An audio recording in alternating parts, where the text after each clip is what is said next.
Once your cast on is complete, you're ready to start your Uwrap rib stitch.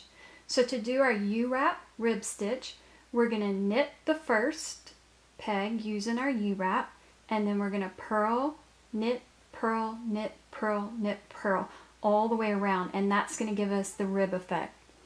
So to do the Uwrap, so if you remember from other videos, you probably started out with an Ewrap. An Ewrap was where we went around the peg from the back and it looked like a cursive E.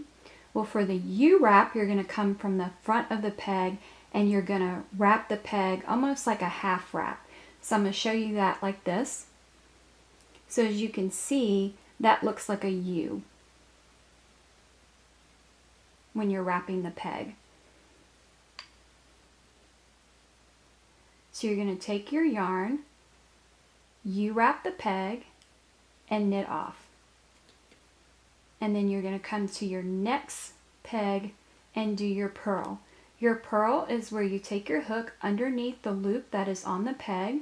You're going to grab your working yarn and pull it up.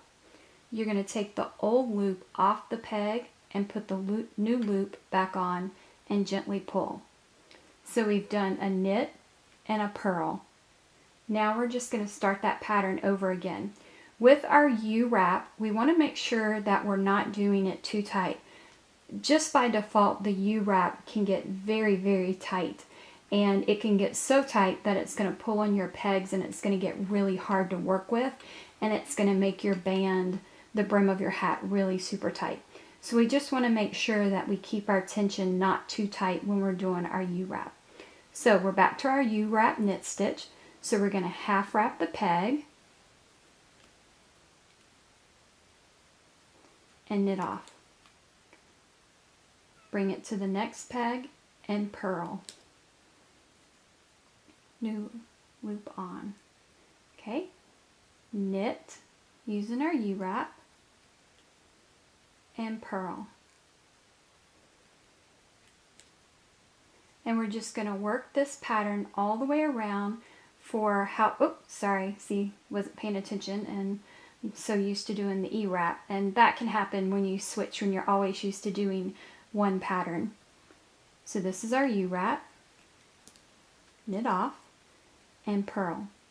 So you want to complete this row using the same pattern, knit, purl, knit, purl. So finish off your row and then meet me back here.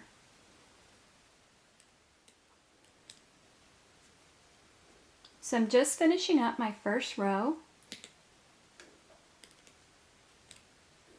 When you finish your first row, you can go ahead and take your starting yarn off of your anchor peg and just push that to the back.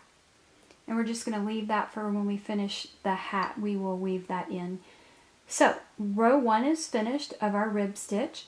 So for this hat, I'm going to do 8 rows, which will give me about 2 inches or so. You can make your brim as short or as long as you would like, but I'm going to make this one 8 rows. So finish off your next 7 rows and then meet me back here and we'll work on the body of the hat.